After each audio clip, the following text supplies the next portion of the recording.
Muito bom! Deixa eu arrumar, porque hoje este símbolo é especial. Eu tenho um apego nesse símbolo aqui e tem a ver com isso que eu vou falar hoje, que é a história de meu pai, meu rei, meu mestre Salomão. Este é um símbolo que eu uso há muitos anos e que eu tenho um grande carinho por ele, porque ele representa essa minha devoção a este meu mestre Salomão. E eu quero contar um pouco sobre a história dele. A história dele, assim, nos registros bíblicos tem pouca coisa. Salomão tem a ver, obviamente, né, com a tradição judaico-cristã, né? Foi o grande rei sábio, o autor de toda a ciência e é quem nos dá toda a guarnição. E é dele mesmo que eu estou falando. O Salomão, que tem registro na Bíblia, tem registros importantíssimos, é como o pai da maçonaria, é considerado também ligado às artes herméticas, alquímicas, ele é considerado na magia branca, na magia negra, em um monte de ciências ocultas, e muitas coisas se tem sobre ele, muitas lendas, muitos fatos, e eu vou me ater a alguns fatos, mas principalmente os fatos bíblicos aí, tá? E tem algumas coisas que se fala de Salomão, mas que não é neste âmbito, porque tem que ser de boca a ouvido. Mas então, estou querendo falar assim já da origem dele, né? Salomão, filho do rei Davi. O rei Davi, ninguém menos do que o rei guerreiro, né? O cara era bravo, o cara adorava uma peleia e adorava assim, ir para uma guerra. E tanto que ele tinha um acordo com Jeová de construir um templo, né? Um templo erigido a Jeová para guardar ali a Arca da Aliança, ali e onde tinha as tábuas da lei. Isso é uma história também muito legal, até porque foi o primeiro download da história. Moisés sobe a montanha para falar com Deus, né, com Jeová. Jeová cria, imprime as tábuas da lei, porque eu não sei porque Cássio chamam tábua, porque são duas pedras. Ele imprime numa impressora a fogo os 10 mandamentos ali. Foi o primeiro download vindo ali de Jeová e printado. Já tinha tido outros downloads, mas o printado ali mesmo, que ficou nas tábuas, foi ali na lei de Moisés. É uma história bem interessante. Moisés era outro personagem também. Pense num cara cabeçudo também, teimoso, nervoso. Esses foram os nossos patriarcas. Mas muito bem, então as tábuas da lei ali foram colocadas numa arca, e essa é a Arca da Lei, que tem várias e várias histórias sobre essa arca. E essa arca devia então ter um templo, segundo Jeová, um templo digno dela para guardá-lo, e Jeová e Davi não conseguiu construir. Não tinha tempo, nem dinheiro, porque ele ficava metido em guerra o tempo todo. E essa tarefa foi então e assim não poderia ser diferente, tinha que ser mesmo construída por Salomão, o famoso Templo de Salomão, que guardava lá a Arca da Aliança, que era um objeto mágico ali e que tem histórias incríveis sobre essa arca também, fantásticas, maravilhosas, sobre essa arca, onde estava guardado as tábuas da lei, que era guardado depois, quando Salomão construiu o templo no Sanctum Sanctorum, o Sancto dos Sanctos, o lugar mais sagrado, onde estava lá a Arca da Aliança guardada. Muita história sobre essa arca. Bom, então era por isso que tinha que construir o templo. Mas Davi, voltando para Davi, o velho briguento, ele viveu em guerras o tempo todo e não deu para fazer isso e deixou essa obra para o seu filho Salomão. Mas espera aí, o Salomão não era o herdeiro do trono. O herdeiro do trono era Absalão, que era o direito da progenitura. E Absalão morreu numa demanda, numa revolta contra o seu pai, o rei Davi. Você vê que a chapa era quente o tempo todo lá, né? E aí, então, morreu Absalão e Adonias é que era herdar o trono de Davi, né? E Salomão, então quem era Salomão? Então a gente precisa entender a história assim, do nascimento dele, segundo a Bíblia, que era o seguinte, assim, um dia, passeando ali no palácio, Davi olhou e viu uma morena assim, uau! Ele se encantou com a beleza, com a formosura daquela mulher que chamava-se Betsabá, ou Betsabeia. E era, segundo ali, a gente pode imaginar ali, uma gostosa da hora, falando em bom português. Assim. E a hora que Davi, que era rei, tinha, né, podia fazer o que quiser, quando olhou aquela mulher, falou, gostei, vou pegar para mim. Era rei, né? Aí ele perguntou, quem é aquela mulher? Ele falou, aquela é Betsabeia, o Betsabá, só que ela é a mulher de Urias. E Urias, aquele general que eu tenho? Ele falou, aquele general. E aí Davi falou, já sei, arrumou uma missão militar para Urias, olha só, daquelas assim, tipo, assim, é o seguinte, tu vai lá para o Brasil, vai chegar lá no presidente deles, que é o tal de Bolsonaro, e vai chamar ele de viado na cara dele. Era uma missão assim, mais ou menos assim. Né? Quer dizer, que ele tinha certeza que Urias não ia voltar daquela missão. Era uma missão suicida. Quando Davi deu essa missão para Urias, que era lá um general lá, ele engoliu seco. Tem certeza que você quer? Não, quero que seja você. Eu não confio essa tarefa a ninguém, só você. E aí, então é uma honra, né, se você ter sido escolhido, porque só confio em você para fazer isso. Ele estava, né, querendo a mulher do cara. E não deu outra, ele não voltou, morreu nessa missão, e Davi foi lá e pegou, como ele queria, Betsabeia, que era muito bonita. E teve um filho com ela, e este filho é ninguém menos do que Salomão. Olha só. Só que Salomão não era qualquer um. Não é qualquer um. Salomão era ungido de Deus. Ele tinha uma missão.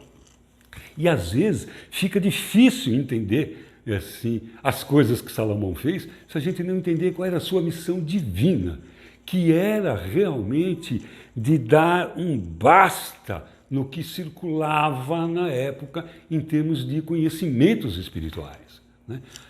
Assim, tinham 3 partidos ali, vamos dizer assim, na época. Tinha os obscurantistas, que praticavam o esoterismo o esoterismo com X. Eles colocavam uns ensinos para os outros para manter a religião judaica e os verdadeiros ensinos cabalísticos eles escondiam para eles. Existiam, então, a partir de Salomão, os iniciáticos, que iam buscar os ensinos verdadeiros e educar o povo segundo aqueles ensinos verdadeiros. Né? E existia a força inferior, que sempre esteve atuando nesse planeta, procurando uma brecha para amarrar todo mundo e colocar o povo lastreado no chão, porque consciência não interessava para eles na época, não interessa ainda hoje para aqueles que dominam o mundo. Bom, mas vamos lá. Então, aí, assim, Salomão teve essa missão. Tá? Então, ele não era qualquer um. E Davi, assim, mesmo sendo briguento, ele tinha lá umas conversas com Jeová. Né? Ele falava com Jeová e ele tanto tinha que assumido o compromisso de construir o templo. E como ele viu que não ia dar tempo, ele pegou e colocou para Salomão, que Salomão que construiria o templo. Para ele construir o templo, então ele tinha que ser rei. E ele não tinha direito à progenitura. Mas um dia ele falou para Betsabá, ele falou assim, seguinte, aí, meu bem, depois de uma noite de amor, assim, davínica, ele disse para ela assim, olha, quem vai sentar no meu trono depois de mim vai ser o seu filho, o Salomão. Há uma promessa que é difícil de cumprir porque tinha toda a lei ali da progenitura, né? E que estava, então, já que Absalão tinha morrido, tinha ficado para Adonias, que era o filho, segundo filho mais velho, e agora o filho mais velho, porque o outro já tinha morrido. Bom, mas uma particularidade que é importante nessa história aí, que nós vamos ver, entender depois, foi uma coisa, aliás, muito legal essa história, quando Davi era velhinho, já estava perto de morrer, e dizia a lenda que ele sentia um frio que nada aplacava ele. E aí, o que fizeram para ele? Chamaram lá Absag de Sulam, que de Sulam, acho que é de Sulam ou era de Oliveira? Era de Sulam. O que quer dizer isso? A gente fala, era o nome das pessoas de onde elas eram. Absag de Sulam, ou Absag Sulanita, que significa que vinha de Sulam. Tá. Assim, mais para frente, lá a gente viu, por exemplo, todo mundo já viu falar de Maria Madalena. Maria Madalena, de fato, era chamada Maria de Magdala, né? Que era da cidade de Magdala. Né? Aquele cara que ajudou Jesus, colocou um skate embaixo da rodinha de Jesus lá para carregar um pouco, é chamado de Simão de Cirene, né? Ou Simão Cirineu, que não era o sobrenome dele Cirineu, era Cirineu porque ele era de Cirene, ele vinha de Cirene. E era muito comum falar isso, ou então filho. Eu seria Wilson, filho de Alfredo, né, que dava sempre o nome do pai, ou então Wilson de Pirituba, de São Paulo, mais especificamente da perifa, Pirituba. Enfim, então essa moça era a de Sulanita, né? E Absag Sulanita. E era uma jovem virgem e que foi convocada no reino para dormir peladinha com o rei para aquecê-lo. Olha que interessante. A história poderia ter sido assim, né? O rei pegou, chamou a ordenança dele e falou assim, seguinte, vai lá nas Casas Bahia, compra 2 cobertores, mas eu quero daqueles fofão, eu quero aqueles cobertores Paraíba, aqueles tá na hora de dormir, não espere mamãe mandar. Só quem tem mais de 50 anos conhece esse jingle. Vai lá, não, ele não disse, quero cobertores Paraíba das Casas Bahia. Vai lá, fala com o Salomão lá, o outro dono das Casas Bahia lá, e que depois eu pago. Não, ele era rei, então vamos aquecê-lo com uma virgem. Gandhi fez isso também. Interessante essa ideia, né? Estou ficando velhinho, assim, com frio. Deixa minha mulher saber disso. Então, olha que interessante. E aí, a Bíblia, cara, incrível, né? Ele estava velhinho, ele estava morrendo. Aí puseram a virgem para aquecê-lo. E a Bíblia ainda diz assim, e Salomão, e Davi a manteve virgem até o fim da sua vida.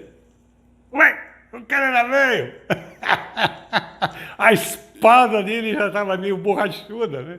O índice de palmolescência dele não permitia sequer transar, quanto mais desvirginar uma mulher.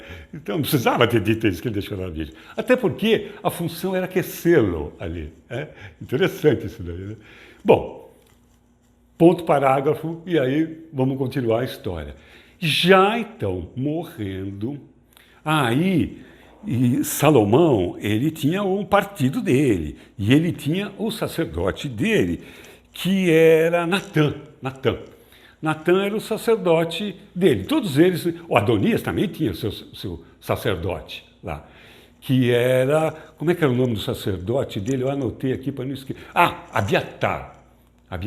Abiatar era o pontífice que apoiava Adonias e tinha também o outro, que era Joabe, que era um cara importante no reino, que apoiava o irmão mais velho, que de fato era a lei ali, e que tinha servido com Davi, e que tinha carregado a Arca da Aliança. Então ele tinha uma moral lá.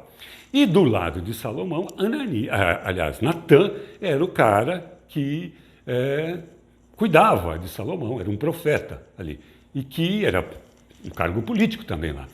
E vendo que Davi ia morrer e que Adonias já estava fazendo festa, sacrifício, matando boi, carneiro, aquela sangueira, porque ele já estava se proclamando rei. Aí Natan chegou para Betsabá e falou: lembra da promessa que Davi te fez, que faria o seu filho Salomão o rei sucessor? Então, está na hora, porque o cara vai morrer. Aí foi lá Betsabé, foi lá Natan e disse: ó, lembra?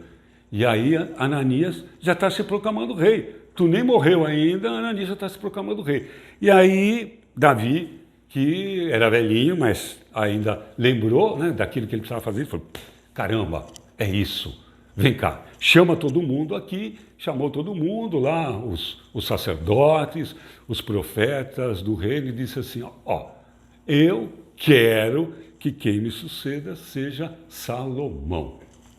E ponto. Quem manda sou eu e vai ser assim, né? Sou eu que mando aqui. E se não puder, eu troco o ministro.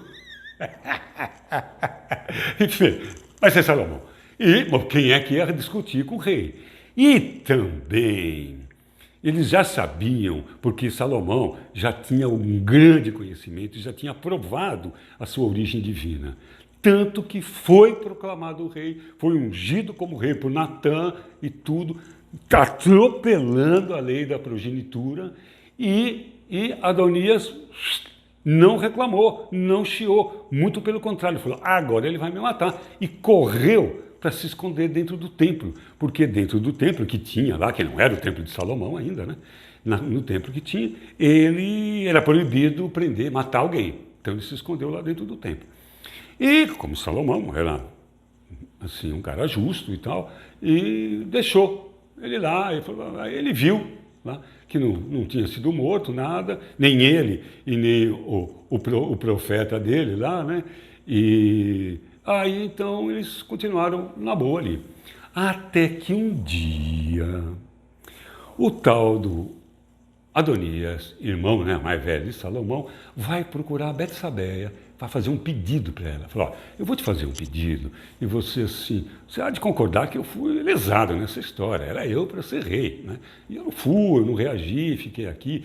Mas então, querendo, assim, que você peça para seu filho, ele não vai te negar, assim, vai pedir para o seu filho, para ele me dar, então, a tal da Absag a Sulanita, para mim, a tal do cobertor do veinho. E aí, que era formosa, linda, e ainda cabação. Era virgem ainda, porque, né, ela tinha que ser virgem. E aí, então, Betsabeia, né, falou: pô, legal, né? Acho que é justo aí. E chegou para Salomão e falou: filhote, seguinte, né? Teu irmão mais velho, tal, tudo, fez um pedido para mim, para eu pedir para você. Pô, dá para ele lá a mão da moça lá, que foi cobertor do teu pai lá. Quando ela fala isso para Salomão, Salomão põe as duas mãos no joelho, olha para ela, olha para ela e diz assim: este cara acabou de sentenciar a sua morte. A mãe não entendeu nada. E nem nós que lemos a Bíblia não conseguimos entender nada, por que ele fez isso. Depois eu explico. E ele pegou e mandou matar o Adonias. E pô, o Abiatar, sempre esqueço o nome do sacerdote dele. Aí, com Abiatar, então, já pegou e se escondeu no templo também. Falou: ah, não, daqui ninguém pode me matar, eu só saio daqui morto. Porque aí eram os caras que iam tramar contra ele. Ele percebeu que alguma coisa ia acontecer. O que era, na verdade? Ele querendo casar com a mulher que foi mulher do rei, não era mulher do rei nada, era cobertor do rei, mas ele ia começar a reorganizar o poder para usurpar o trono. Salomão sacou isso e falou: vou pegar os caras todos. Matou mandou matar, né, o seu irmão, né? Ele mandou o cara dele lá, Banaías, que era um mão dele, lembra do Game of Thrones? Era um mão dele, tudo que era para fazer de errado ele mandava o Anaías lá. Banaías. Aí o Banaías foi lá, matou o irmão dele no trono, então o sacerdote também foi e falou: só saio daqui morto. Aí ele chamou o Anaías de novo e falou assim: ó, que seja cumprida a palavra dele, então, vai lá e mata ele, dentro do templo mesmo. Olha só. E foi lá, matou o cara lá dentro do templo. E um tal de Joabe, que era o cara lá que tinha andado assim com com Davi, que tinha carregado a arca, e ele, então, Joabe, deu uma confirmada aqui, ele mesmo. E aí ele falou, ó, cara, é o seguinte, ele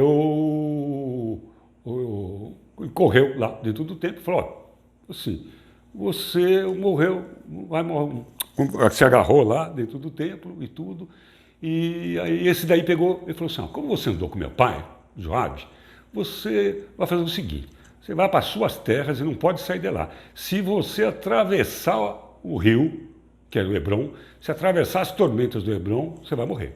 3 anos depois, o cara olhou e falou, esqueceu de mim, foi dar um rolê depois das tormentas do Hebron. E aí o que aconteceu? Salomão ficou sabendo, matou o cara, mandou quem? Banaías ir lá e acabou com o cara também. E com isso ele extinguiu a oposição, que na verdade era a excrescência do obscurantismo ali, daquela turma que guardava os ensinamentos só para eles. E assim, usavam, se deixaram usar pela força negativa, de toda aquela trama política. Por isso que eles não reagiram quando Salomão aparentemente usurpou o trono. Nada, o trono era dele. E ele impediu que a política da época usurpasse o poder legítimo dele e fez o que tinha que fazer ali.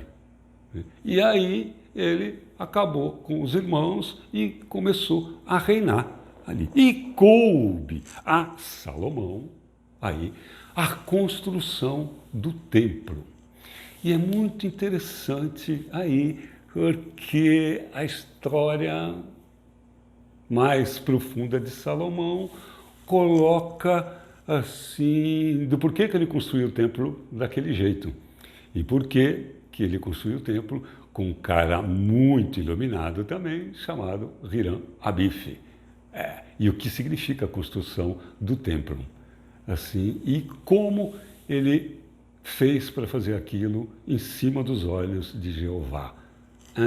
Essa é uma história mais, assim, secreta, que não dá para falar aqui, que só nos círculos melhores. Por que que Salomão resolveu obedecer a ordem do pai, pedido do pai e a ordem de Jeová e construiu o templo do jeito que construiu e para que, de fato, servia aquele templo, além de guardar a Arca da Aliança. É bem interessante isso. Assim, só para concluir aqui, que eu já estou há um tempão falando, muitas curiosidades sobre ele. E sobre o templo dele, por exemplo, o trono de Salomão, ele era de ouro, 7 degraus, leões de ouro, né? E assim,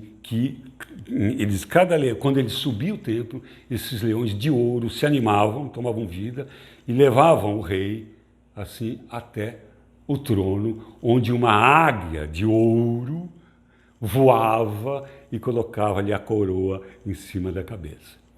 Pois quando ele morreu, né, segundo a lenda, 40 anos, segundo a Bíblia, 40 anos de reinados, assim, logo depois houve invasão de Nabucodonosor e que levaram o templo de Salomão, que aquilo era uma preciosidade. E diz a lenda que quando... aí depois foi para a Babilônia, foi um rei babilônio, né, isso, que colocou o primeiro pé, o leão deu uma patada e quebrou a perna do cara, e o cara passou a ficar manco para o resto da vida, e foi conhecido como o rei manco. Depois, esse trono foi usurpado, roubado, né, porque era uma joia, pelos egípcios, e aí o faraó queria fazer aquele templo dele, quando ele também deu o primeiro passo no primeiro degrau, o leão de ouro deu uma patada, quebrou a perna desse faraó, e esse faraó também foi conhecido como o faraó coxo, e nunca ninguém conseguiu sentar no trono de Salomão. E foi despedaçado, sumiu, a gente perdeu-se na história do que aconteceu com a arca, do que aconteceu com o trono dele.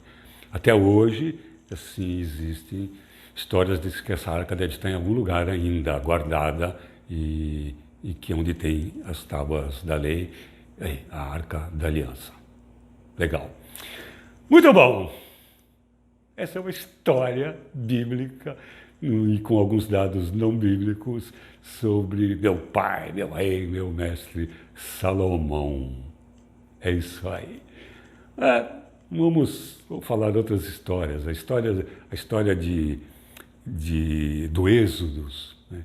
É muito bonita mesmo, de Moisés, assim, mágica, mágica, assim. Aquela época, assim, as demonstrações eram na cara, tipo abrir o mar, assim, pelo amor de Deus, hein? Isso daí, só depois de muitos anos foi conseguido repetido esse fato por Cecil B. DeMille, um grande ator, um diretor de cinema antigo que fez os Dez Mandamentos. Isso mesmo. E tem proezas incríveis, histórias de bastidores incríveis também sobre essa figura que eu particularmente gosto muito, que é Moisés, o cara que libertou os caras do deserto. É uma história linda também.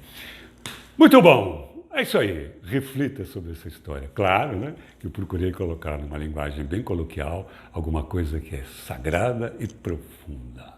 Eita! Este é Pantáculo de Salomão. Aquela estrela de Davi de 6 pontas é o selo de Salomão. Era o que ele carregava no anel mágico dele e que dominava os elementais, os gênios, e fazia as coisas que faziam. Coisas bem interessantes nessa construção do templo dele e com esse anelzinho dele aí. É isso aí. Até a próxima.